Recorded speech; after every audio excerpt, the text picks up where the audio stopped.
Boa tarde, você que acompanha a exclusiva aqui na Band News Difusora, a partir de agora, 27 de março.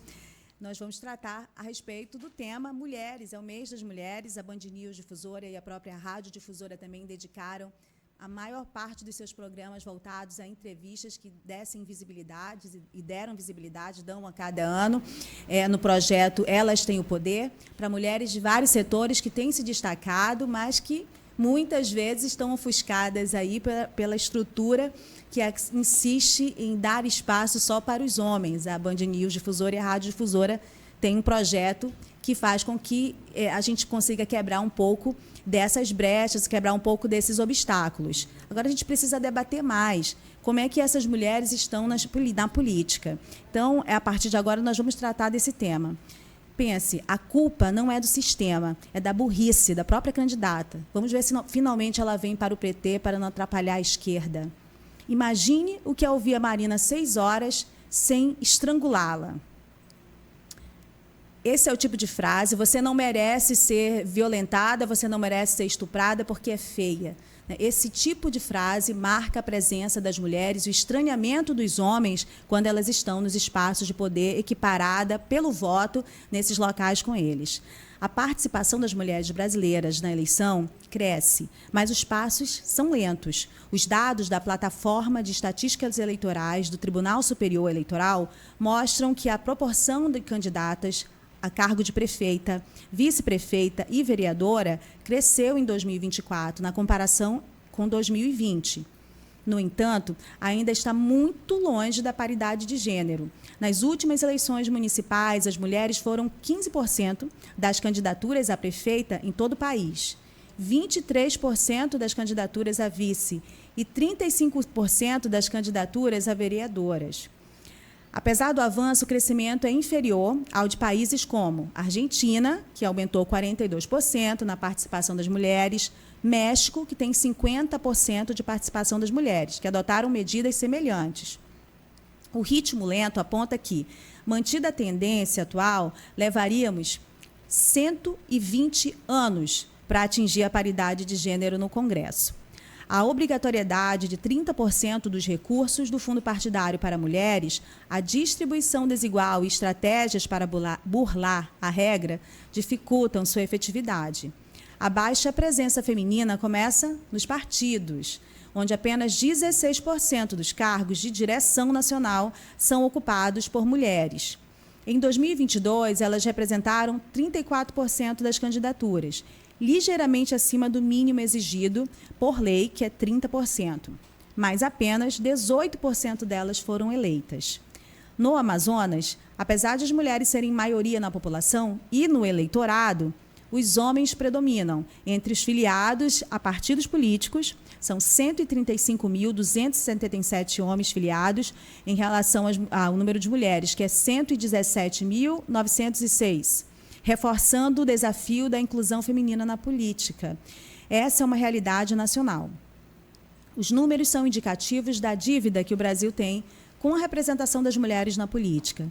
Dentre as metas do ODS, a 5.5, traz a participação plena das mulheres nos diversos níveis de tomada de decisão e liderança na política, economia e assuntos públicos.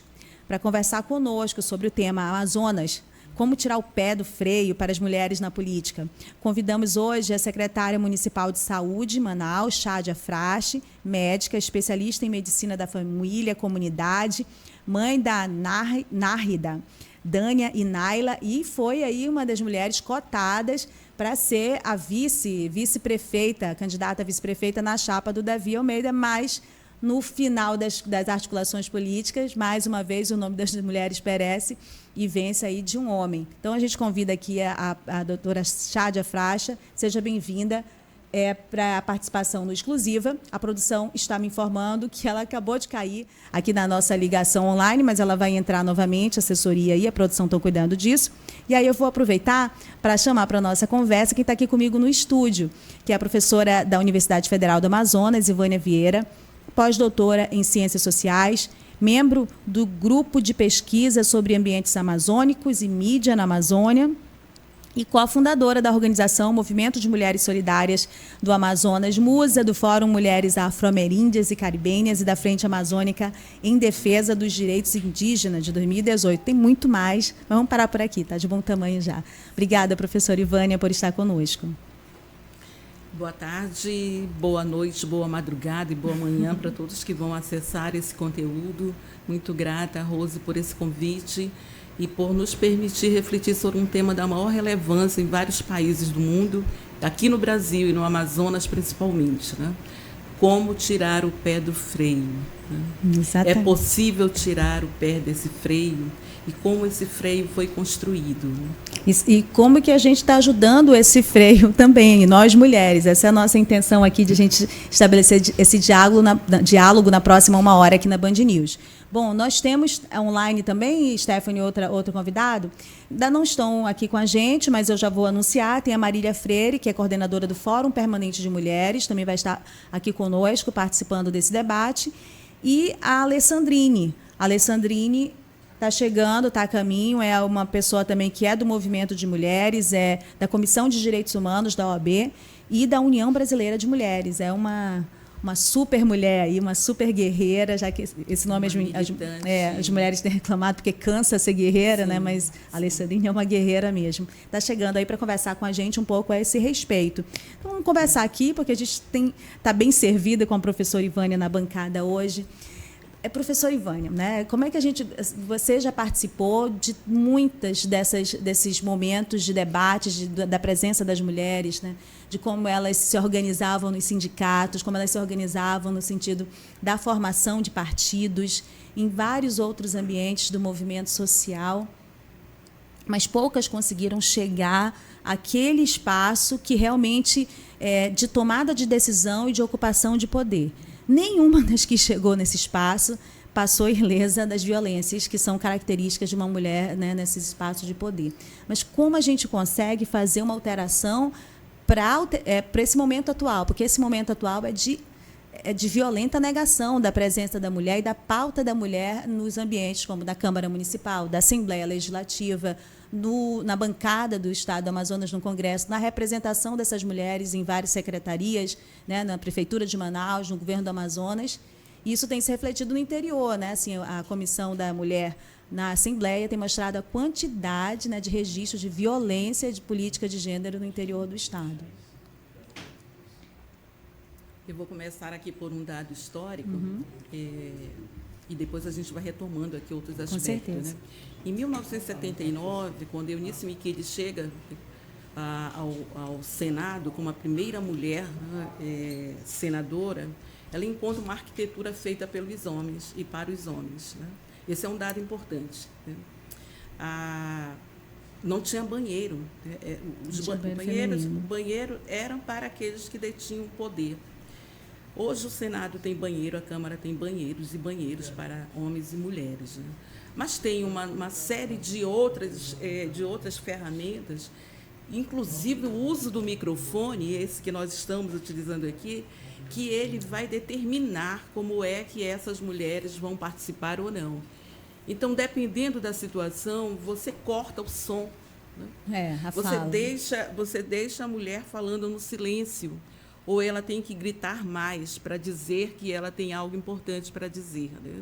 Algo importante para se contrapor, algo importante para aplaudir, algo importante para denunciar. Né?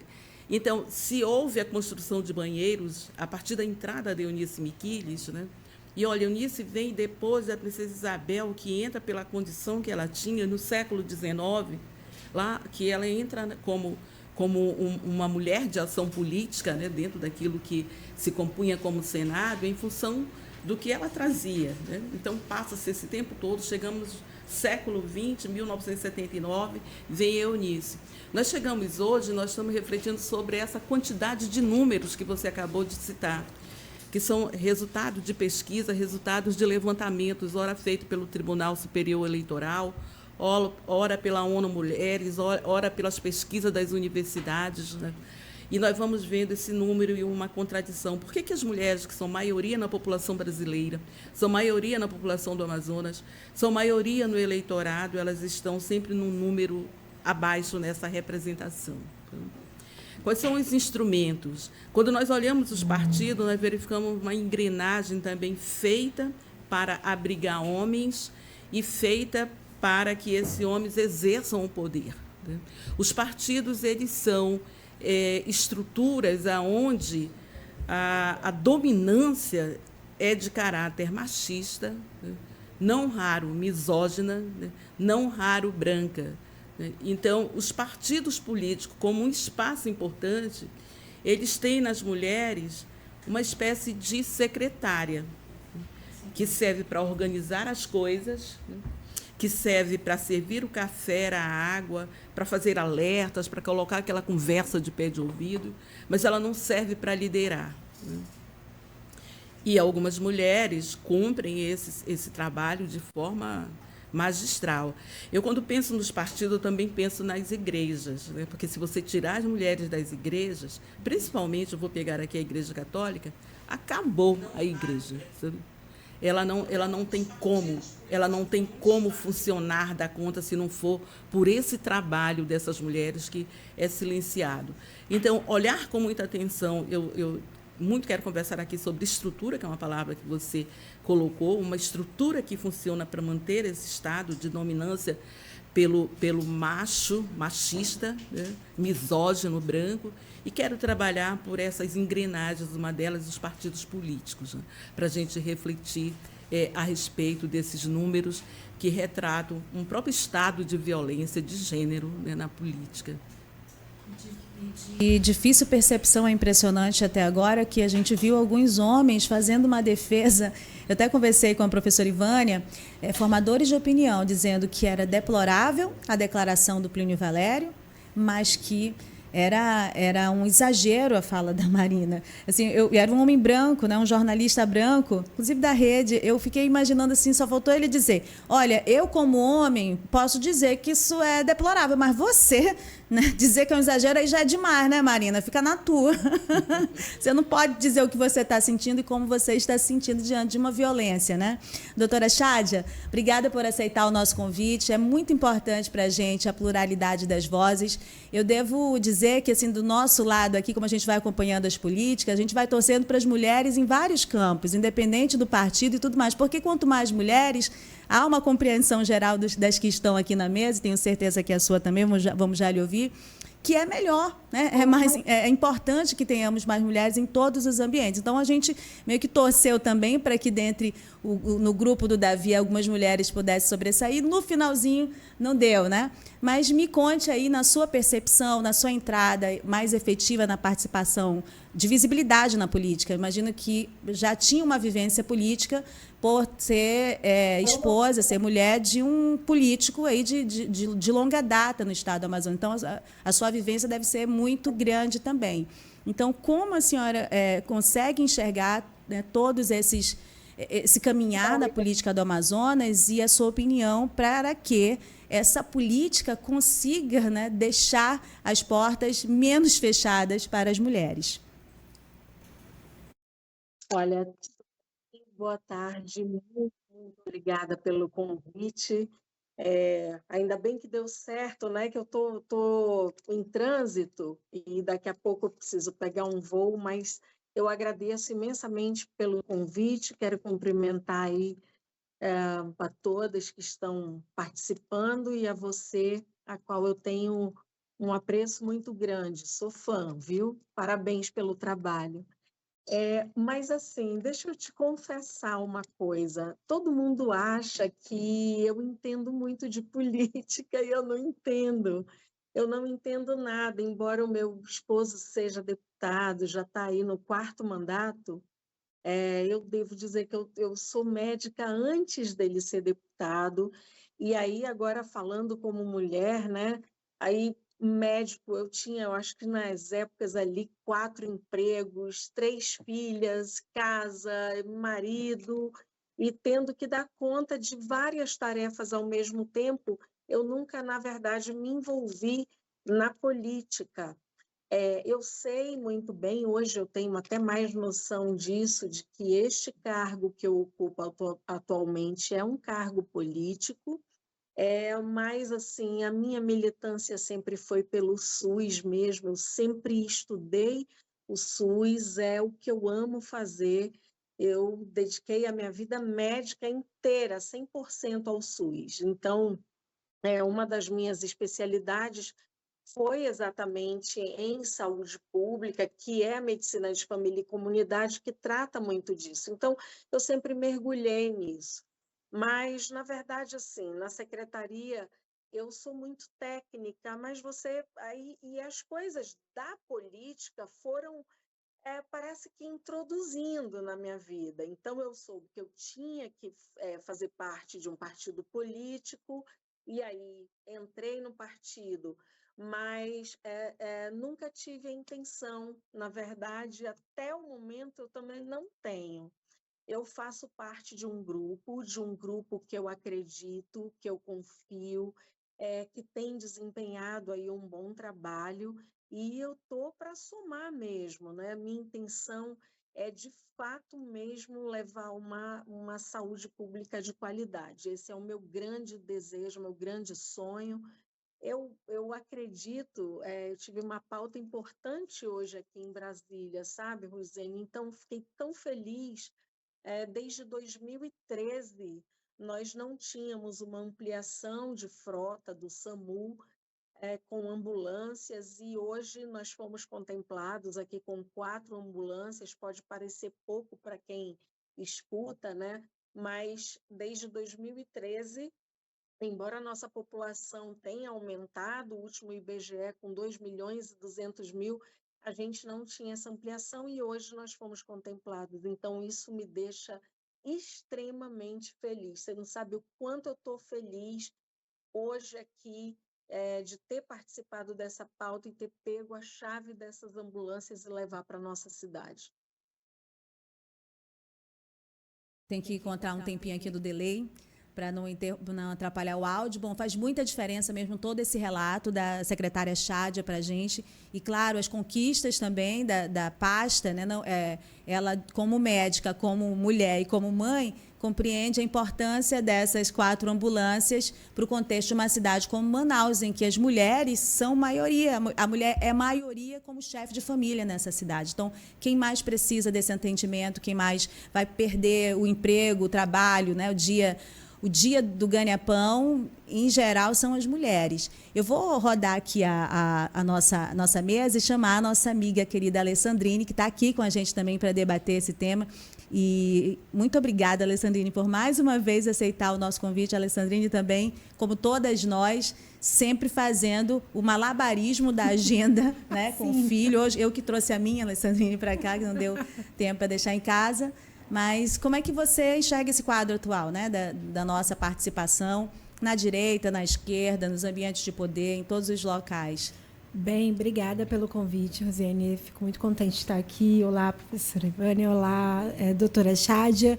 Eu quero começar esse breve diálogo dizendo que, se a doutora Chádia aí não está pensando, tem que pensar sim, porque, veja bem, quem está em Brasília buscando 4 ambulâncias para a cidade de Manaus é uma mulher da política, sim. É uma mulher que está trabalhando tecnicamente, sim, mas que está exercendo a liderança a partir de um contexto político, de um grupo político que é um grupo tomado de direita e etc., mas que, quando assume o cargo, tem que trabalhar para todas as pessoas. Isso é muito importante. Então, parabéns pela sua atuação. E eu, discordando um pouco da senhora, acredito que a senhora é uma mulher da política já, está num caminho bem bonito. Bem, em relação ao nosso Estado e como nós ficamos de fora desses espaços, eu acho que é um cenário que é nacional, né? Embora nós tenhamos pouquíssimos avanços, nós temos avanços, não dá para dizer que não tem avanço em números e etc., mas é um número irrisório, e o Amazonas ele fica perdendo. Ele sai atrás, ele está muito atrás. E ele está atrás por todo esse contexto estrutural, machista, misógino, racista, mas também, principalmente, porque quando a gente enxerga os companheiros, os camaradas ou as lideranças, a gente enxerga também pouca vontade de abrir esse espaço. Eu percebo que não há, de fato, um comprometimento político dos homens nos partidos em conceder, não é nem conceder o lugar a gente conquista, mas é de promover políticas inclusivas, políticas de acesso às mulheres na política. Então, tendo isso em vista, é preciso que o Brasil, enquanto país, se comprometa com as mulheres, fomentando essas políticas públicas. Não dá para dizer que a gente quer mais mulheres na política o tempo todo e passar propaganda na televisão e chamar o TSE às campanhas, quando a gente anistia os partidos que descumprem as cotas de ano em ano. Então, não há, na minha compreensão, esse compromisso. Porque, de um lado, você incentiva as mulheres a participar da política, de outro, você anistia quem não cumpriu.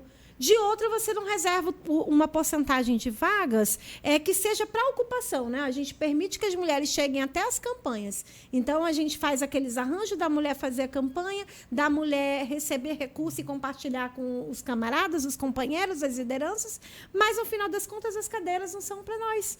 Então, existe um problema estrutural no Brasil de falta de compromisso com a mulher. Né? E isso a gente precisa bater muito forte aqui no Amazonas e a gente precisa chamar todos os homens à atenção para esse ponto, sim. Né? Por isso que a gente faz um exercício aqui no Exclusiva de ser plural, de colocar vários lados para que a gente possa se ouvir, se compreender e se incentivar também.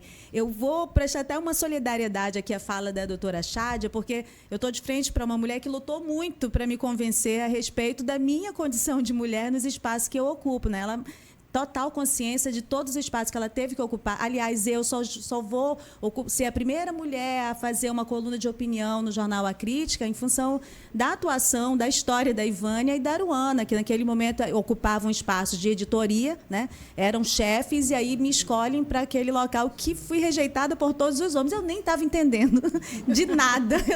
Eu só estava pensando que nem a doutora Chádia, eu tinha que fazer a coisa rápido, porque eu tinha uma filha pequena, tinha que correr para pegar em casa e cumprir todas as minhas tarefas. Então, eu levei um bom tempo para compreender. Agora mesmo, né, a gente tem, de política, de cobertura de política, eu acho que quase 15, 20 anos, eu não estou conseguindo fazer agora as contas. O Exclusiva já tem 7 anos, aqui na Band News Difusora. Eu conversava ontem com a Stephanie, que agora é que alguns homens da política, tem parte deles, inclusive, na esquerda, Alessandrine, que estão aceitando me dar entrevista. Na cabeça deles, eles estão aceitando, porque eles já até pedem entrevista, entendeu? Mas não davam, eles só queriam dar para o Newton, né? Que era o homem da política. Eles não aceitam a linguagem, eles não aceitam aquele espaço. E eu não sou nem política, eu sou uma repórter, mas o local, na cobertura de política, a linguagem, eles acham que tem que ser um outro homem. Né? A rejeição é muito grande, a negação.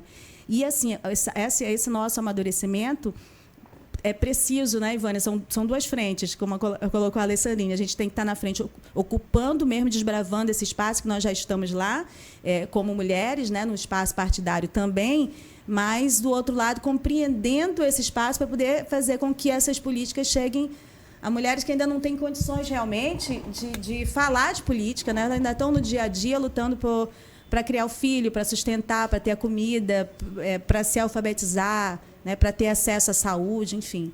Ivânia, Agora, fala um pouco disso. Pois é. Eu quero colocar uma coisa aqui no começo da sua fala, a estranheza dos homens. Eu colocaria como uma repulsa dos homens, uma repulsa em relação à presença da mulher como um ser político e com capacidade de representar, inclusive, os homens nesses espaços que eles dizem que nos representam. Esse é um dado. O outro, nós estávamos ouvindo aqui a doutora Chádia, e a rotina dela, eu vou chamar a rotina dessa mulher, com todo respeito, essa é uma rotina que poucos homens dariam conta, porque Exato. Eles já vão encontrar uma série de serviços prontos. Ela estava falando, eu me ocupei de 4 trabalhos, de criar os filhos, de ver como é que esses filhos estão na escola, de ver o SUS, de trabalhar o SUS, de ir e ver quantos homens dão conta dessa jornada. Né? E aí tem uma palavra que, para mim, ela cabe muito, que acho que você disse, Rose, que é a questão do malabarismo que as mulheres fazem para dar conta disso. Então, ela é uma técnica, ela é mãe, né? Ela é companheira, né? Esposa, mulher, de um homem que é político, e ela faz política no ambiente do trabalho dela. Ela está num partido, então, doutora, não tem como dizer, viu? A senhora está metida aí para além do pescoço e faz um trabalho que é um trabalho que ele passa a ser utilizado, que é uma coisa que uma boa parcela de nós, mulheres, nesse exercício, ele passa a ser utilizado mediante determinadas negociações e interesses.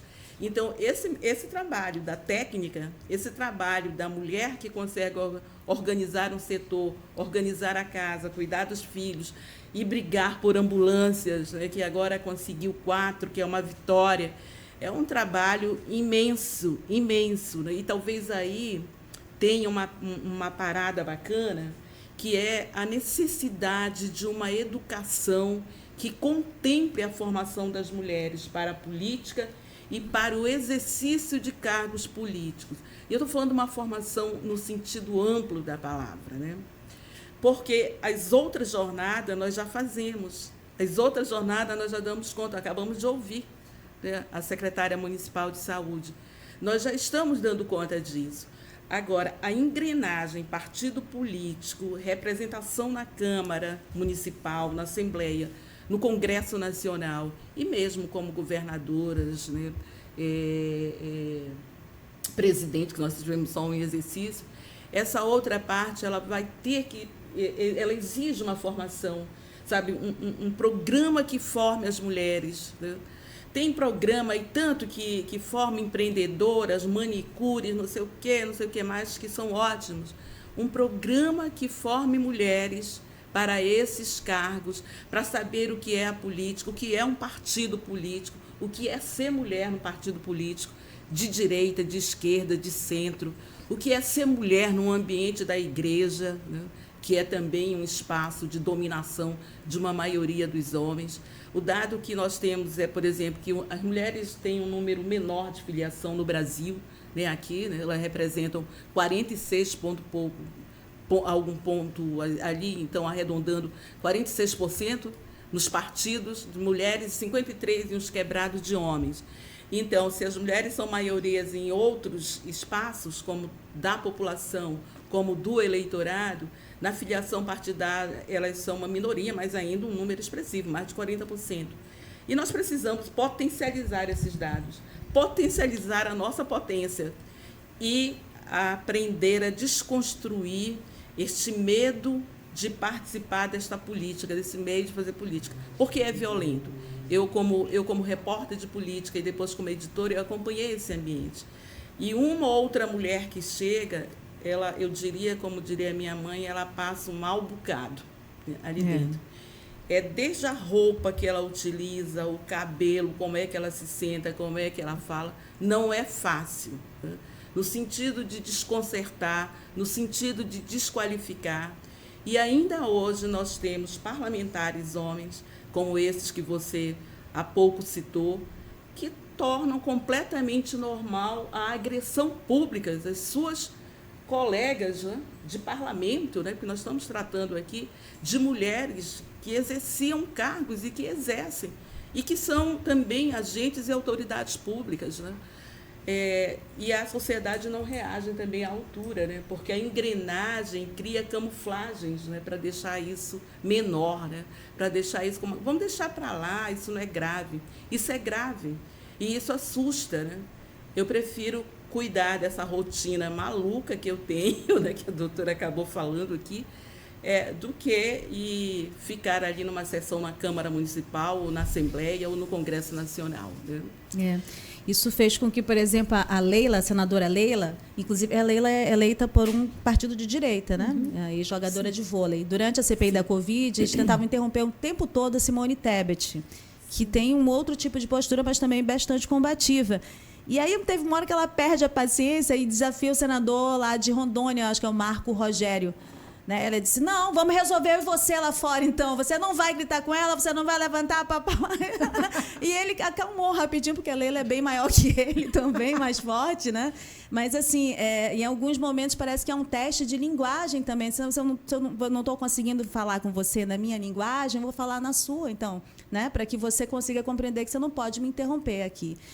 Enfim, é a linguagem da política nesse sentido, ela é uma linguagem da violência. Eu coloco também esse como um tópico muito importante. A gente está falando das engrenagens, partidos políticos, né? A questão das cotas, de toda uma série de artifícios, né? Que acabam sendo manipulados, né? Manipulados e não conseguem.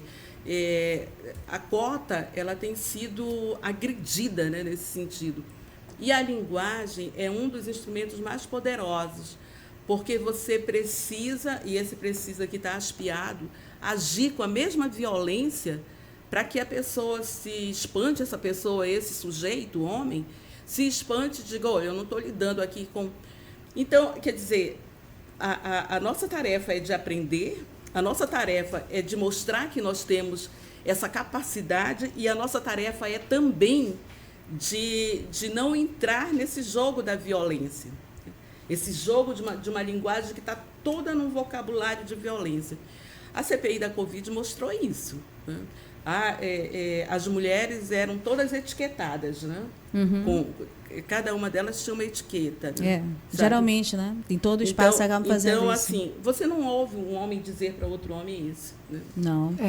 Doutora Chádia, eu lembro de uma coletiva que teve, de uma outra mulher que a gente pode colocar que está também no seu campo político, né, de construção, embora nesse momento vocês não sejam aliadas, né, e nem o grupo dela esteja aliado do seu, mas eu penso que é uma mulher de construção, de direita, de uma família tradicional da política também, a Rebeca Garcia. Quando ela foi candidata em 2017, quando eles convocam a coletiva e o Davi decidiu apoiá-la, era governador interino, ela fala de quantas exclusões ela sofreu, e sofreu violências de gênero, assim, alguns momentos, chantagem, né, da condição de mulher para ser retirada, para retirar sua candidatura, para preservar sua família, né, de ataques. E aí ela disse, olha, toda vez que eu tento, eles falam para mim assim, você é muito jovem ainda, eu estou completando 50 anos e eu não sei quando que eu vou envelhecer, assim, né, para poder ter chance de participar na política. Como é que na sua observação, essa condição no campo da direita, né? Ele é diferente do que a Alessandrine está explicitando aqui e de outras experiências que a gente acaba vendo também nessa relação com os homens na esquerda e nos ambientes, né, do Congresso, da Câmara, da Assembleia? Olha só, eu estou ouvindo a professora falar, eu preciso pegar umas aulas, professora, eu preciso sentar depois do programa, quando eu chegar em Manaus, a gente podia combinar, porque eu, de fato, gente, desculpa, mas eu não entendo dessas tramitações, eu me afasto um pouco disso, porque o trabalho na secretaria e na saúde, ele é muito intenso, muito intenso. Para você ter uma ideia, na secretaria nós temos um pouco mais de 12.000 servidores.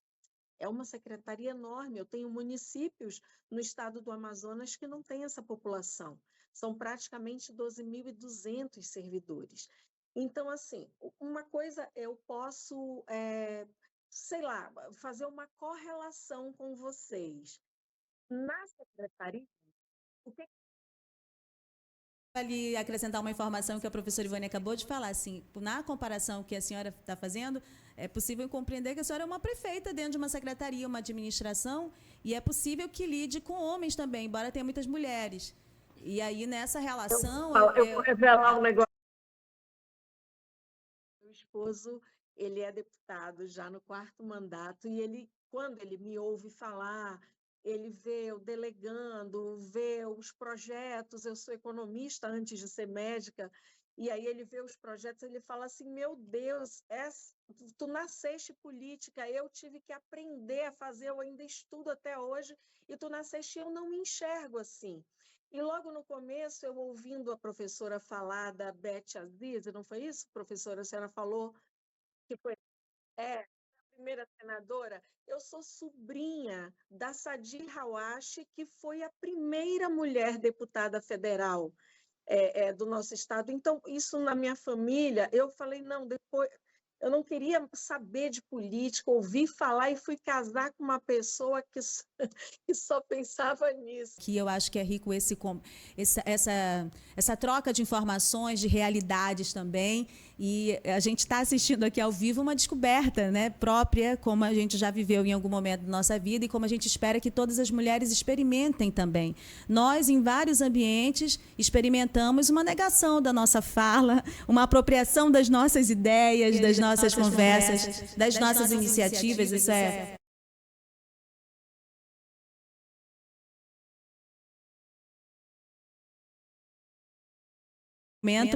ouvindo a doutora Chádia. Ela voltou aqui na conexão, então eu vou passar a voz para que ela possa concluir seu raciocínio.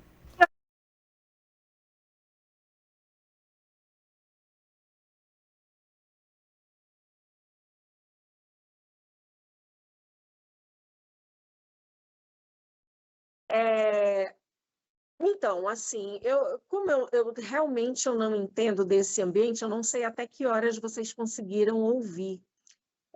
Vocês ouviram eu falando que eu tenho uma tia, Sadi Hawashi, que foi a primeira mulher deputada federal. Começar a falar dos 12 mil. Era muito amiga da Beth Assis, né, também. E assim, eu vivi sempre nesse ambiente, mas eu não sei, eu sempre estive afastada disso, né? Meu propósito era outro. Mas, assim, fazendo uma correlação em relação a tudo que está sendo conversado, a minha secretaria ela tem 12.200 servidores, onde 75% deles são mulheres. Os profissionais daquela secretaria são extremamente competentes. Extremamente competentes. Eu sou da Censa há 15 anos, atendi muito tempo na ponta, e assim, aí eu quero te perguntar, 75% é de mulheres, são gestoras maravilhosas, e eu sou a primeira mulher secretária de saúde que Manaus já teve. Como pode? A Secretaria de Saúde ela é tão antiga, e eu sou a primeira mulher secretária dessa pasta, né? Então, assim, nessa realidade que eu vivo profissional, eu não encontrei muitos preconceitos, assim, que eu possa falar aqui. Eu estou sendo sincera. Eu tive, no início, assim, era difícil ouvirem a minha voz. Eu não sei se vocês me entendem, mas eu nunca precisei gritar. Eu tenho uma postura muito técnica mesmo, eu quero ver acontecer, eu luto por isso e é o que me faz feliz, e a gente tem que estar onde a gente fica feliz, realizada, com a sensação de dever cumprido, é isso que eu quero.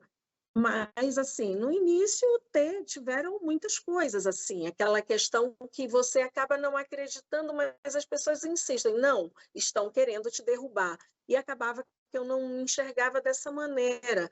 Então, tive uma acusação de fura-fila, aquela coisa toda, que sempre tive a minha vacina autorizada, assim... Aí depois eu fui percebendo que existe realmente essa malícia de querer derrubar alguém que está quebrando paradigmas ali, né? Mas, assim, no dia a dia, eu não tenho na secretaria, eu não sofro esse tipo de preconceito ali na secretaria. Eu não sei.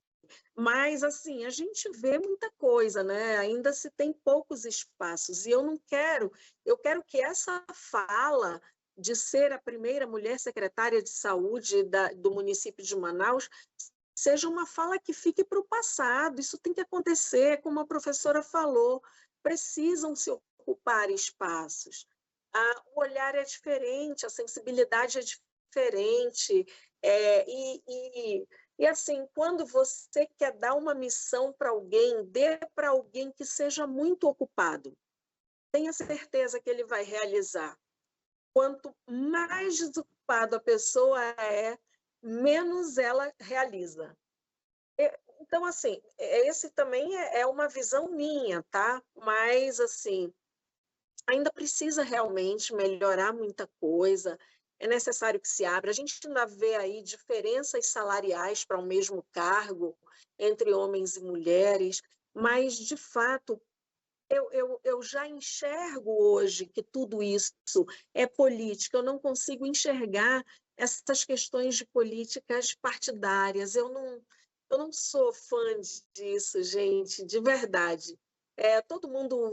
Olha, eu me afastei da secretaria em um dia, numa conversa muito franca com o prefeito, porque o plano de saúde do governo foi escrito por nós, foi revisado, e é uma situação de muita responsabilidade.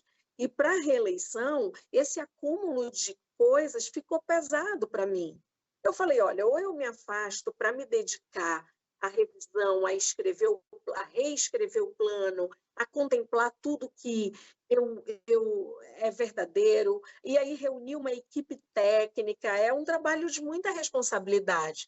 E aí, no dia seguinte do afastamento, sem nem falarem comigo, eu nunca falei sobre o assunto, eu nunca fui perguntada, já saiu em todos os canais, em quase todos os canais de comunicação, que eu era candidata a vice, e isso, para mim, de verdade, não aconteceu.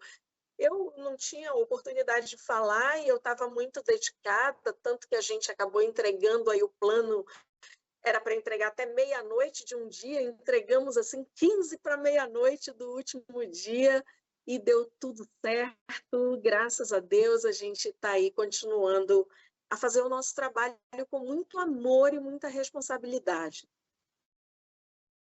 Legal, interessante. Se eu posso acrescentar alguma coisa como repórter de política, o seu nome foi cotado, sim.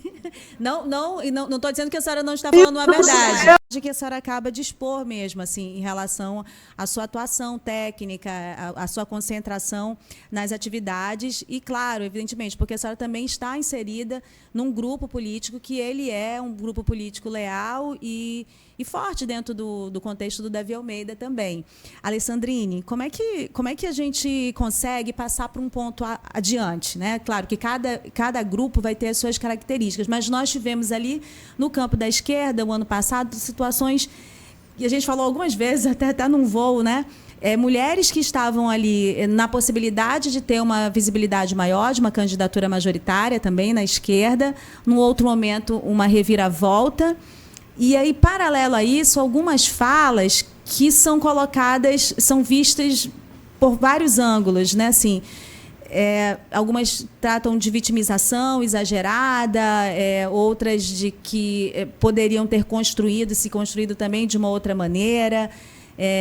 Eu estou tentando aqui escolher as melhores palavras para não reforçar o machismo, mas também crítica do meu ponto de vista que é necessário que mulheres que já estejam naqueles ambientes possam ter posturas diferentes no momento de estratégia política. Ela já tem uma caminhada, ela já tem aliados, já tem articulação nacional. É preciso já aprender a negociar, né? E não só escolher o espaço de vitimização, mesmo quando a gente está sendo atacada, né? Senão não muda, não vira chave. Eu já pergunto da Alessandrine, já dou a minha opinião, né, Alessandrine? Mas fale a sua, por favor. Eu penso que nós, mulheres, em todos os campos, da direita, da esquerda, do centro, etc., nós precisamos ousar mais. Sim. E essa ousadia, ela precisa partir do ponto da articulação entre nós. Né? Por que não articular e pressionar até o último momento e estabelecer que eu vou ser sim a candidata X? Eu vou ser sim a candidata sem medo, porque o que nós vimos no ano passado na cidade de um lado, uma pessoa retira sua candidatura, se afasta e cai num espaço que acabam nos impondo, que a mulher já vai chorar para ali. As pessoas fazem isso conosco. E, de um outro, a gente viu uma outra mulher também candidata para o majoritário que foi até o fim, que não vai abrir mão da sua candidatura para ninguém. Então, são duas posturas diferentes, mas ambas saíram perdendo. Por quê? E aí é o ponto do compromisso. Aí não tem o que se dizer. Se o presidente diz A, foi A. Como que a gente articula? Tem que ir articular, dialogar. Eu não estou aqui para ensinar ninguém Sim, claro. a articular. Mas eu penso que nós precisamos ser mais ousadas. E, de um outro lado, veio também a candidatura em 2022 da única mulher do Senado, que foi a Marília. A Marília, né, dentro do partido do PSOL, ela peitou a candidatura dela. Sim. Então, ela estava em meio ali a vários políticos que têm uma estrada, uma trajetória, e eu lembro que alguém questionou para ela, assim, foi questionado sobre apoio das mulheres na política, né? E aí eu lembro que a resposta dela, ele foi, olha, se tu apoia tanto as mulheres na política, então tira a tua candidatura para eu ser eleita. E eu achei isso de uma ousadia. A gente tem que levar esse debate nesse lugar. Para mim, acho que é um exemplo. Levar nesse lugar de ousadia, de não ter medo. Existe violência política de gênero, sim. A gente precisa fazer os enfrentamentos nos espaços que são para isso, no espaço jurídico, no espaço de formação, no espaço do partido político, mas a gente precisa jogar esse jogo com ousadia e sem medo. Né? Então, é uma pena que a doutora Chádia saiu e não sabia que estava cotada, mas estava cotada. Entendeu? Então, quem sabe na próxima eleição, a doutora Chádia abraça esse lugar da política e vem junto, porque seria adorável ter a primeira prefeita eleita da cidade de Manaus, independente de que partido fosse. Olha, realmente... porque eu não sei se dá para abordar aqui, mas os assuntos sempre que eu abordo, eles têm a ver com vida, com felicidade, com que a gente só tem essa vida. A gente não tem uma vida paralela. A gente precisa ser feliz nessa aqui. Eu não posso fazer uma coisa que realmente não me faz feliz e aí dizer assim, eu vou fazer isso agora porque tem que fazer, mas aí depois eu faço isso que é o que eu gosto. Olha, na minha vida inteira eu atendi ao público, eu servi realmente ao público e a minha especialidade ela é focada nisso. E pasmem vocês, assim, a gente aprende muito mais que ensina. A gente é mais atendido pela população do que a gente atende. O SUS é isso, sabe? É essa porta de entrada, é você ouvir os reclames da população, é dar as mãos e tentar dizer assim, meu Deus, um dia eu vou conseguir mudar essa realidade. Então, assim, se isso for levado para uma política partidária, para ser alguém por conta disso, embora eu ache que para você fazer isso, não necessariamente você precisa ser política, que eu digo assim, política existe em tudo, até dentro de casa. Então, assim, não é isso, mas assim, essa parte de candidatura, dessas coisas... Meu Deus do céu, sério, gente, olha, a gente teria que comprar um frango com uma farofa, dividir entre nós, olha, até vocês me convencerem do contrário, porque, por enquanto, não é isso, não. A gente precisa realizar muita coisa. E aí, sim, e aí, esse que é o nosso, inclusive é o nosso objetivo aqui quando a gente chama eu e a Stephanie, porque a gente tem que colocar essas mulheres para conversar, né, desses vários partidos, porque a candidatura em si, ela é o ponto final, e os homens entendem isso. Doutora Chádia, a gente tem que libertar a senhora pro seu voo? Uma mulher também, secretária de saúde de Manicoré, nós estamos aqui dividindo o mesmo quarto, Adriana, ela já é secretária, eu estava com 3 mulheres, secretária de saúde de Manicoré, eu estava com a secretária de saúde de Tefé, e hoje, eu acho que eu ainda não contei aí para ninguém, mas eu sou a segunda vice-presidente do COSEMES, que é o Conselho Municipal, o Conselho de Secretários de Saúde Municipais. Então, todos os secretários do nosso estado, do Amazonas, fazem parte do COSEMES, onde hoje a presidência Minha Adriana é a presidente, eu sou a vice-presidente junto com outros colegas. Já levo para a política. Olha, que desde que eu assumi a secretaria, eu evito de entrar no COSEMES e não deixaram. Dessa vez eu não tive voz. É importante a participação dela, fundamental.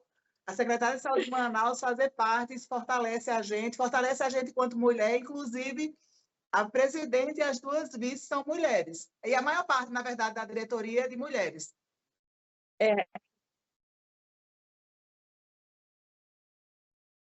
Entender agora, doutora Chade, que bom poder ouvi-la, perceber a sua desenvoltura técnica, sim, a sua desenvoltura política e o seu carisma. Preste atenção, não é à toa que estão lhe escondendo, não. Não é à toa que esses homens estão lhe escondendo, preste bem atenção nisso. Olha, a gente agradece a sua participação, a gente vai libertar, porque a senhora precisa pegar o voo. Muito obrigada, foi muito bom ouvi-la nessa tarde aqui no Exclusiva, que seja só a primeira vez. Acho que isso é conversa para mais de metro, um prazer enorme. Professora, que sabedoria. A outra colega também, sua equipe, Rosiane, a você, muito obrigada, viu? A gente conversa outras vezes.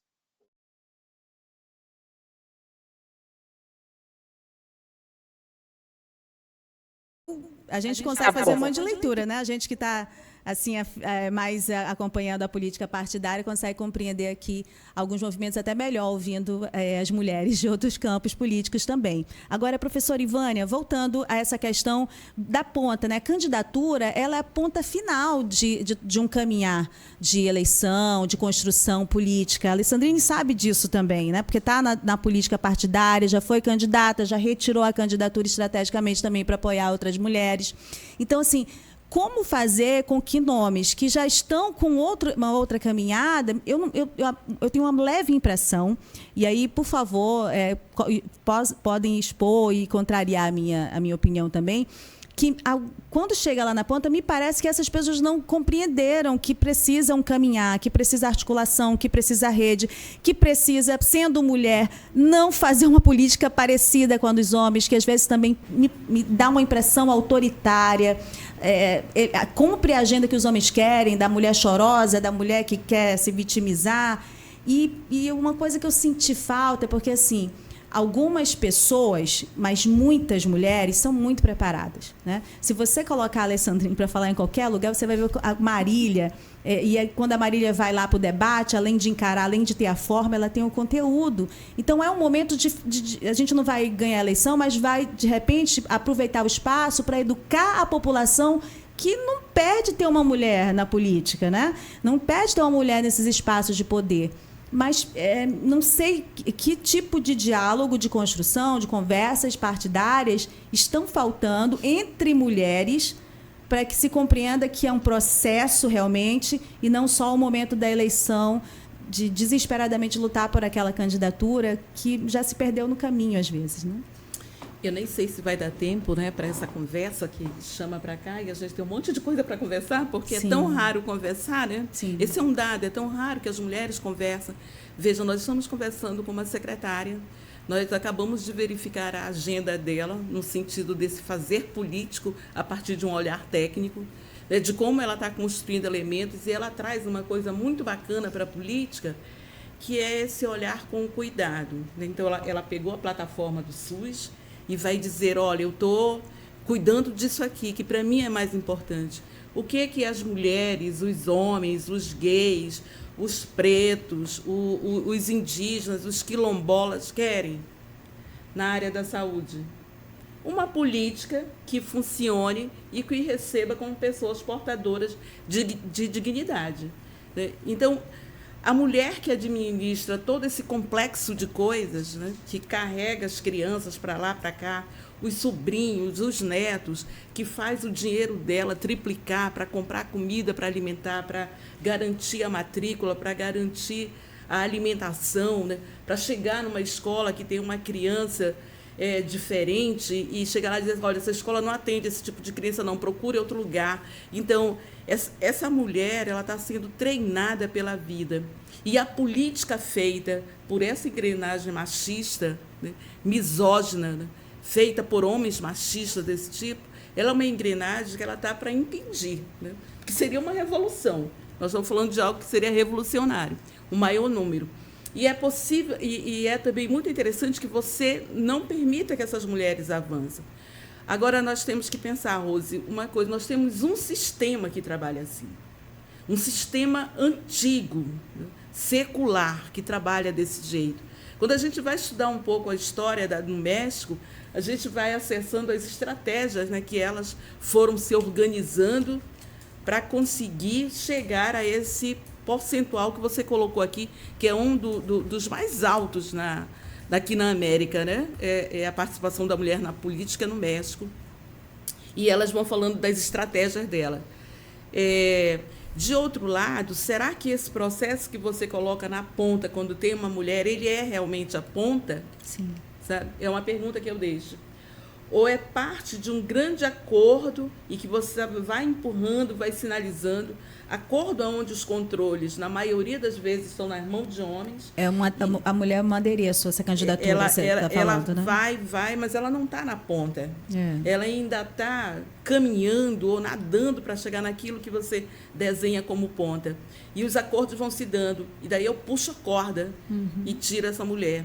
Ou apresentando vídeos que a desqualificam, ou apresentando ameaças disso ou daquilo, ou criando outras situações, mas, enfim, eu vou retirando essa mulher de cena, né? Porque essa ponta ela está montada por vários outros arranjos que são traçados aí em outros horários, em outros ambientes, né?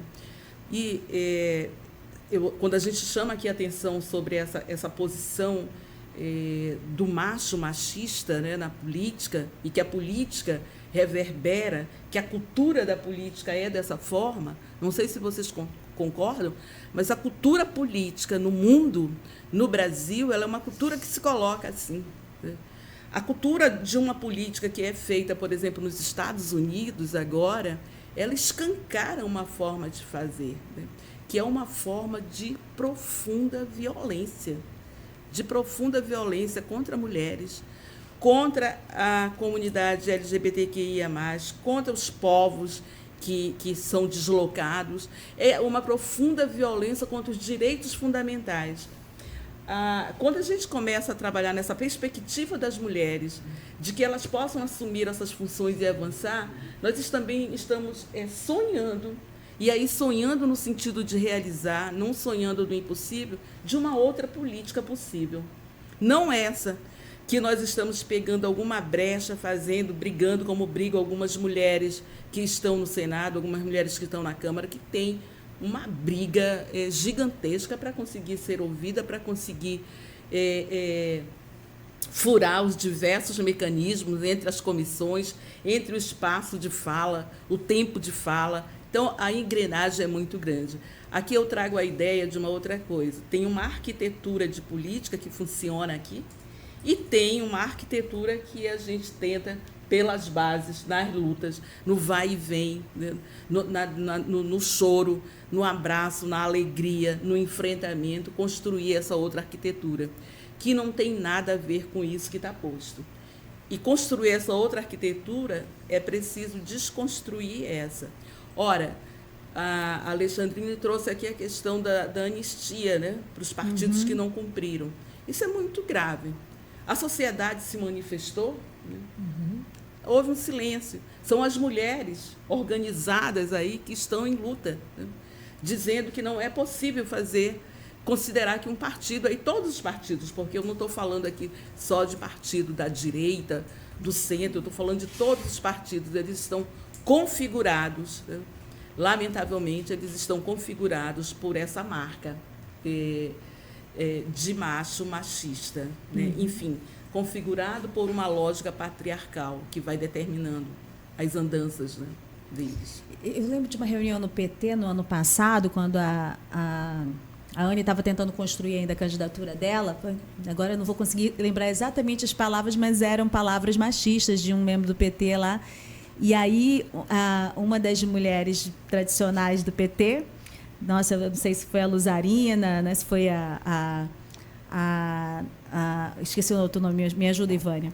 da outra mulher que é muito de muita luta histórica do PT, das mulheres históricas do PT, ela se levantou na hora e corrigiu. Né? Disse que era uma fala machista, que ela não ia admitir aquilo ali, tarará, tererê. E ele disse, não, mas não foi isso que eu disse, não sei o quê. E se justificou sem pedir desculpa, disse que ela estava interpretando errado. Né? Ele teve que engolir o grito dela. Quando a Anne foi falar, achei muito legal a forma como ela falou. Disse, olha, o que ele disse que não queria dizer, mas disse. Né? Então, foi sim machismo, mas vamos passar por cima porque a realidade aqui é outra. Né? Nós vamos construir de uma forma diferente. É um debate, mas ele ainda não está colocado para a sociedade dessa forma, né? E nas estruturas do partido também, né? Porque na eleição retrasada foi a primeira vez que as mulheres históricas do PT participaram de uma eleição, eu não sabia, como candidatas, né? E aí, na eleição passada, nós tivemos também num grupo de WhatsApp um candidato recém-filiado ao PT agredindo a Wanda Itoto, uma candidata indígena que faz suas escolhas leais à sua própria trajetória, precisa compreender e respeitar quando você escolhe um partido. E quando um indígena escolhe um partido, ele tem outras questões envolvidas para além do simples pragmatismo de ser eleito ou não. Tem uma agenda, né, que é de construção e tudo mais, e tem a própria realidade da Wanda de relação com a rede. Nós temos de respeitar. Ela decidiu ficar na rede, e penso, inclusive, que foi uma excelente escolha para ela.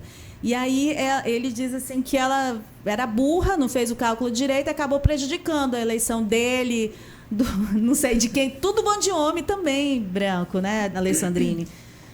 Olha, essa pessoa em especial, esse homem, toda eleição é a mesma desculpa. Que as mulheres atrapalharam a minha candidatura. Eu acho que está na hora dele parar e compartilhar os votos dele com a mulherada, porque talvez assim as coisas andem melhor. Talvez ele esteja atrapalhando a candidatura das mulheres. Exatamente. Mas, é uma dinâmica muito sensível mesmo a nossa aqui no Estado, né? E o que a gente não pode fazer é desincentivar as mulheres a estar. As mulheres precisam estar, elas precisam ocupar e fazer as suas escolhas coerentes com aquilo que elas acreditam. Eu costumo dizer que a esquerda tem 6 mil votos.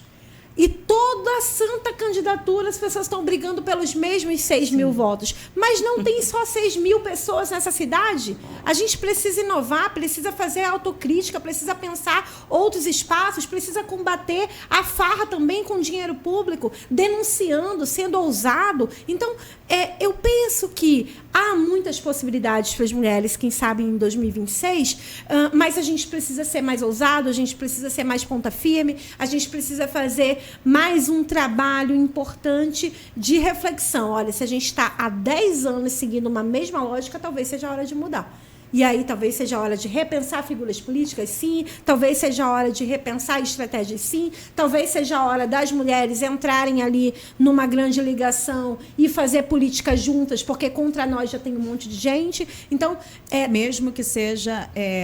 Mesmo que não sejam do mesmo partido. Mesmo que não sejam do mesmo partido. Eu estou absolutamente comprometida com as mulheres na próxima eleição e não vai ter o medo, né? Que se a gente não votar em fulano de tal, também não tem ninguém nosso lá. Peraí, mas será que é nosso mesmo? Entendeu? Então, assim, acho que 2026 tem tudo para ser o ano das mulheres, né? Eu tenho essa esperança e a gente tem que trabalhar estrategicamente para isso também. Eu penso que tem uma opção de coisas pululando. E eu estava aqui lembrando, até por conta de ser um assunto que a gente está tratando lá numa disciplina, mas quando você, pegando aqui a Hannah Arendt, ela vai trabalhar, tem passagens muito bonitas, né? Se a gente ler lá a banalidade do mal, que hoje nós estamos vivenciando aí na carne, no coração e na mente, a banalidade do mal em todos os processos, né? No mundo, no Brasil, né? Nos Estados Unidos, como referência de uma das melhores democracias do mundo. Mas tem uma passagem lá que me toca muito, né? Que quando ela diz que a política é a arte de organizar as diferenças, a convivência entre as diferenças. Né? E quando nós olhamos as experiências aqui numa Câmara Municipal, numa Assembleia Legislativa, ou no Congresso Nacional, exatamente a negação disso, né? Ora, ela disse isso lá no final, lá no século passado, século XX, né, quando escreve, quando vai pensar, refletir sobre o que é política. E quando nós hoje verificamos o exercício dessa política, como é que ela está distante dessa possibilidade que ela carrega de organizar a convivência entre os diferentes, né? Porque o exercício dessa política, aqui falando da política parlamentar, tem sido um exercício de matar um pouco, sabe? Assim, mata um determinado segmento da juventude que entende que essa política é muito ruim, distancia as mulheres de querer estar nesse papel, né? Elas já estão fazendo política, nós acabamos de ver aqui uma experiência, mas distancia, faz com que tenha medo, ou então consegue que algumas participem para ser retiradas da forma mais esdrúxula possível, ou que algumas consigam ganhar. E ganhar em âmbito, eu falo, porque aqui nós temos uma subrepresentatividade, né? Aqui no estado do Amazonas e na cidade de Manaus. É impressionante, o que mostra o tamanho dessa violência. Quando a secretária fala que ela é a primeira mulher a ser secretária, ela está dando indícios. 35% de mulheres funcionárias, né? A gente são tantas leituras aí, são as mulheres que enfrentaram Covid, que trataram das pessoas. Ela está dando indício daquilo que vai se reproduzir num campo maior, que é o exercício da política no parlamento, né? Ou seja, por quê? Porque não tinham mulheres competentes para assumir esse cargo? Ou é outra coisa? Né? Por que a Alessandra Campelo não é presidente da Assembleia? E mais uma vez, não estamos entrando no campo partidário e tudo mais. Ela é uma das principais aliadas do governador Wilson Lima. Goste você, Alessandrinho, ou não do governo dele, mas é uma verdade. Ela é que melhor defende ele. Não tem nenhum outro, né, que tenha coragem, articulação política. Não tem outra justificativa para a Alessandra não ser presidente, a não ser o caso de ela ser mulher, né? Se fosse um homem na condição dela, é possível que já fosse. Isso me deixa muito irritada, Rose, porque a gente, dentro do espaço, a gente precisa ser a melhor. A melhor. Você precisa ser absolutamente técnica, você precisa fazer política de forma irreverente. E você, às vezes, quando tem essa possibilidade, você não está nesse lugar. A Alessandra Campelo é uma mulher que é de direita, mas que é uma das pessoas que mais trabalha pelas mulheres do estado do Amazonas. Eu estava ainda há pouco no aniversário da Procuradoria da Mulher e tem um trabalho sendo exercido que só está sendo exercido porque tem uma mulher ali naquele lugar. Com essa visão. Com essa visão. Uma mulher que foi formada na esquerda, né? E que foi formada aí, a gente tem que fazer as honras da casa pelo PCdoB, pelo Partido Comunista do Brasil, que é o partido que hoje eu milito. Sim. Olha, que ela militou, né? E que ela militou. Tempo, né? Que a formou, né, politicamente, que a elegeu e constrói também essa carreira política dela, da Alessandra. Agora, algumas coisas que eu vou lembrando, aqui a gente vai conversando. No ano passado, na Marcha das Mulheres, a gente teve a primeira vez a participação de uma vereadora, a professora Jaqueline. Ela havia recentemente sofrido uma violência de gênero, violência política de gênero na Câmara, silenciamento, ataques, enfim, era muito, todos os parâmetros, né, não tinha como não ter esse tipo de interpretação e assim fez com que ela se compreendesse mulher naquele espaço, apesar de alguns já estar ali alguns mandatos e não estar tão próxima da agenda das mulheres, no sentido da pauta, assumir a pauta como a Alessandra Campelo, por exemplo, decidiu assumir, mas é claro que pela fala, pela atuação, a gente vai identificando ela que ainda não havia se enxergado e se aproxima da marcha. E eis que um homem branco que está sempre lá naqueles movimentos sociais da esquerda, porque é a pauta dele eleitoral, se incomoda com a presença dela. Ele não teve nenhum constrangimento de comentar comigo isso. Olha aí, ó. Tá aqui, né, querendo... Eu fico pensando, assim, essas coisas. Ontem eu fui para um lançamento de um livro, com todo respeito, né, e que bom que as pessoas estão interessadas em falar na Amazônia, Utopias Amazônicas. E aí era uma mesa formada por 4 homens brancos, e assim, com características visuais que não tinham nada a ver com a nossa região. Europeias. Não tem constrangimento nisso, sabe? Não tem estrutura. Eu acho que, de certa maneira, o autor, o organizador do livro percebeu isso e pediu para que a Wanda e todo que estava ali na plateia fizesse uma fala, assim, sabe? Mas, assim, é muito... quando a gente começa a cair a ficha, é estrutural, é de negação completa, né? Assim, para se estar em algum local, você vai ter que peitar mesmo, ainda que não queira a linguagem da violência, em algum momento você vai ter que dar um grito, não tem jeito, né? As instituições estão entranhadas disso, né? Elas estão entranhadas. Então, todo movimento que é feito, ele vai lidar com isso. Isso acontece na faculdade, isso na instituição, universidade. No TCE, isso, na linguagem, no trato lá com a conselheira Yara. Isso acontece nos tribunais. Então, assim, as instituições estão completamente entranhadas desse modo em que foram colocados os homens e as mulheres, né? E que os estudos vão tratar isso dentro de uma canoa chamada... Canoa é até ruim, né, tratar, né? Porque canoa leva viagens libertárias também, né? Então, vou dizer aí de uma gaveta muito grande chamada de patriarcado, que as pessoas dizem assim, nem quero mais falar disso, eu estou chateada, não sei. Ainda tem esse desafio. Sabe? Mas, assim, ao mesmo tempo, tem uma luta se organizando, e eu acho que a questão da linguagem, que nós precisamos prestar muita atenção nisso. Eu sempre chamo atenção para a linguagem na Amazônia que nós utilizamos, porque nós fomos educadas e educados para tratar pela linguagem do dominador, do colonizador, né, e mantê-la. A questão da linguagem que as mulheres carregam, porque elas carregam a partir da leitura da realidade que elas vivem, né, nas periferias socioeconômicas, fazendo milagres, né, diferente de outros milagres que a gente tem acesso. A questão da linguagem das mulheres que vão pesquisar, a questão da linguagem das mulheres que vão para o ambiente político, partidário. Então, prestar atenção qual é essa linguagem preferencial utilizada, que para mim é muito evidente, da dominância, é uma linguagem da dominância, e essa dominância ela tem cara, ela tem um gênero, né, e ela tem uma ação histórica que permanece, né? Como que nós conseguimos nos aproximar, não para nos agredir, para nos desqualificarmos, mas para nos aproximar, para aprender a escutar também. Né? A escuta nesse sentido. E nesse sentido também de entender, tem uma experiência que está andando aí, e eu não tenho nenhum estudo dos efeitos dela, não sei, Alexandrine, se você tem, que é esse 8 de março unificado, né? Que começou numa briga danada. Era um negócio horrível, né? Sei bem. Era um negócio horrível. E, de alguma forma, tem críticas, mas, de alguma forma, a tentativa de somar e não de dividir, né, tem levado aí, assim, manifestações muito interessantes de posicionamento das mulheres, né, no mundo, aqui no Brasil, mais uma guerra que em nada nos adiantava, né? Ela estava a serviço de outros interesses.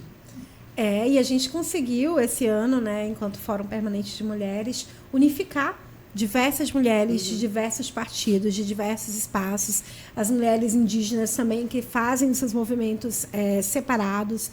Então a gente conseguiu unificar e a gente fez o 8 de março o maior dos últimos anos, né? Então, acho que só foi menor que o Ele Não, que a gente também organizou. Foi maravilhoso. Então, muito bonito. Eu acho muito interessante a forma como a Alessandrine e a Marília têm buscado, né, essa convergência de redes. Elas tiveram na ponta da organização da Marcha das Mulheres esse ano, mantiveram público, mas conseguiram articular várias representações, vários coletivos. Eu reconheço, admiro e contem com a gente aqui, comigo, com a Stephanie, né, com a nossa equipe também, no que for necessário para fortalecer esse tipo de incentivo realmente da participação da mulher na política.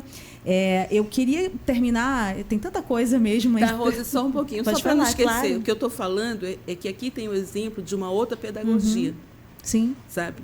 Atuando e que conseguiu chegar a isso. A gente que acompanhou os primeiros momentos e viu o quanto foi difícil, o quanto que a briga foi barulhenta, né? Então, é uma outra pedagogia. Sim. E eu apoio e eu acredito que o exercício dessa outra pedagogia pode implicar nessa política partidária, nessa política parlamentar e fazer aí uma boniteza, como diz Paulo Freire, né? Dentro das casas legislativas, sabe assim. Que legal. Não, eu não ia encerrar de supetão, não. Eu vou pegar as considerações finais de vocês, mas antes das considerações finais, já abusando do tempo de vocês também, é no sentido de como a gente consegue fazer a nossa individual autocrítica também. Eu tenho conseguido a vivência, né, de tanto a Ivânia bater nas minhas costas, me dar saculejo para compreender, né, nossas posições. Às vezes a gente conversa ali pelo WhatsApp também, essas nossas impressões, mas como nós, mulheres, nos autossabotamos quando decidimos como é que a gente fala? Pela disputa com uma outra mulher, né? Ou por não compreender aquela mulher também como alguém que tem espaço de fala, mas sempre a autoridade é dada para um homem, né? É melhor votar no homem, é melhor na articulação me aliar a um homem, é melhor ter um chefe homem. Como é que a gente consegue alterar também essa nossa percepção, mesmo estando no campo feminista, mesmo sendo mulheres de partido, mesmo lutando por mulheres, mais mulheres na política? É muito comum que a gente se associe e não consiga ter essa articulação dentro da mesma tendência, dentro do mesmo partido. Imagina, a Alessandrina está fazendo uma proposta, olha, eu quero apoiar as mulheres, né, em qualquer circunstância, não interessa se é do meu partido. Eu achei, até anotei a frase dela que eu achei ótima. Não vai ter ninguém da gente, mas é nosso mesmo que está lá? Né? Essa pergunta eu fiz na eleição passada para quem dizia que ia votar, né? Quem ia votar na Federação de Esquerda. Eu disse, eu não vou votar na Federação de Esquerda. Porque não vai eleger. Tem 2 homens que não têm pauta de esquerda, né, na Federação PT, PCdoB e PV, que tem um alto apoio da máquina do Wilson Lima, eles vão ser os eleitos. Então, o voto de vocês vai ser neles. Tenham atenção nisso, né? E decidir votar numa outra federação. Nesse sentido de que eles não tinham a pauta ambiental, a pauta da mulher e tudo mais. Então, como a gente consegue também exercitar essa autocrítica, né? De não disputa com mulheres, de fortalecer outras mulheres, de entender que nós, mulheres, fortalecendo uma outra mulher, podemos também, né, ter mais espaço, ter mais voz, né, nos sentir mais estabelecidas e menos rejeitadas, né, menos estranhas em todos esses espaços. A palavra é autocrítica mesmo, Rose. Vem de eleições... Ontem mesmo achei um print de quando eu decidi entrar na política institucional em 2019. Então, a gente vem de experiências, testando formatos, modelos, organizações, partidos, grupos políticos, e a gente tem visto que não tem dado certo.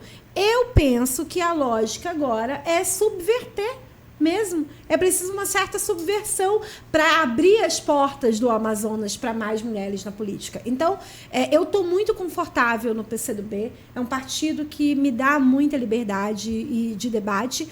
Mas, antes de ser do PCdoB, eu sou uma mulher feminista. Conduzo organizações, fóruns, debates, estou diariamente lidando com a luta das mulheres. Por que nessa próxima eleição, em 2026, eu não vou tornar o meu apoio, a minha formação, a minha disposição de um modo mais irreverente? Para mim, 2026 é um ano que pode trazer muitas surpresas. E a partir dessa reflexão, várias eleições em que a gente apoia determinadas figuras, que a gente não tem um retorno para o nosso campo, não tem um retorno para a nossa pauta, e a gente segue anulado. Acho que 2026 é o ano de não se anular mais e da mulherada dar um tom. Muito bem, eu vou pedir aqui a opinião da professora Ivânia também, já pedindo as considerações finais, professora, para a gente não ocupar o tempo de vocês mais.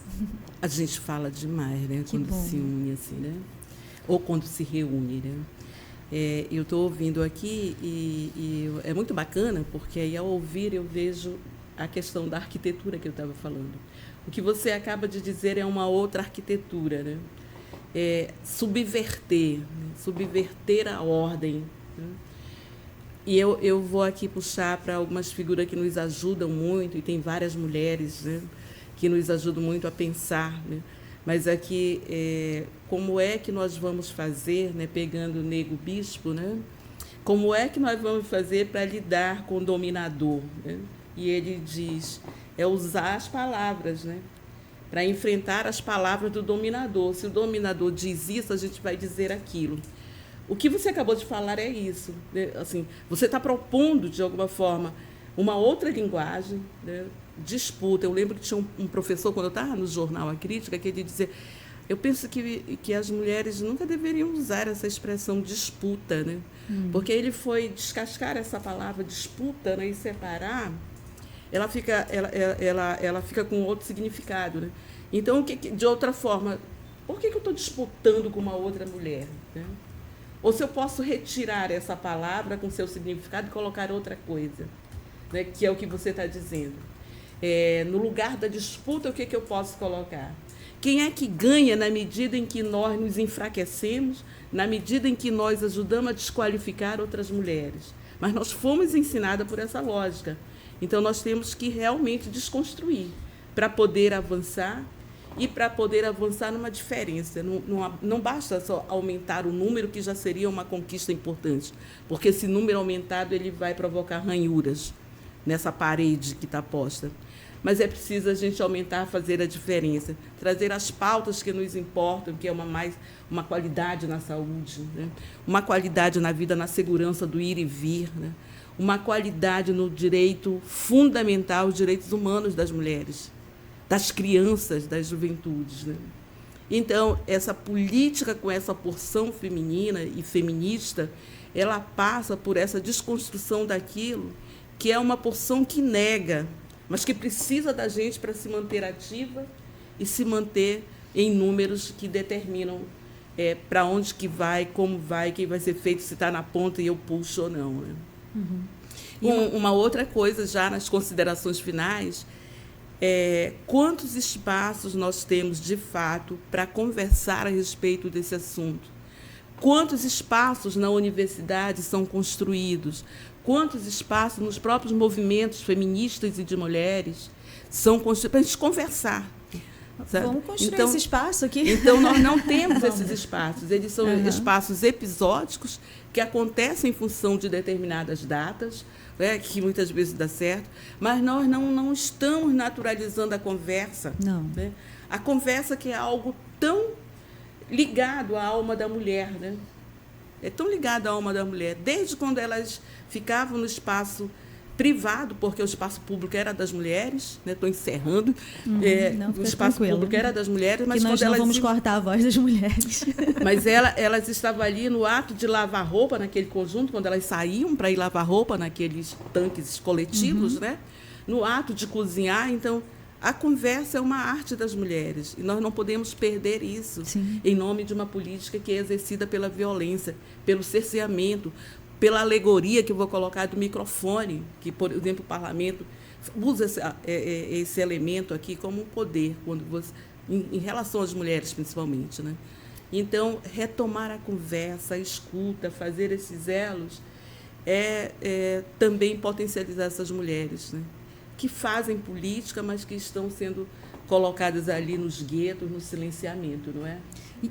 É uma questão mesmo de mentalidade, né? Você vê quando a estrutura, e assim, já lembrando de algumas aulas do yoga, né? Quando eles falam assim, quando a gente tem que mudar a nossa forma de pensamento, até a respeito das nossas próprias limitações, né? Estimulam lá o mantra, enfim. Mas eu entendo isso como um convite à mudança de mentalidade, né? Então, assim, a negação de que nós podemos participar de alguns espaços, nós mesmas, a gente automaticamente nega outras mulheres que estão ali também, né? Então, eu não posso, não é para mim, mas também não é para outra.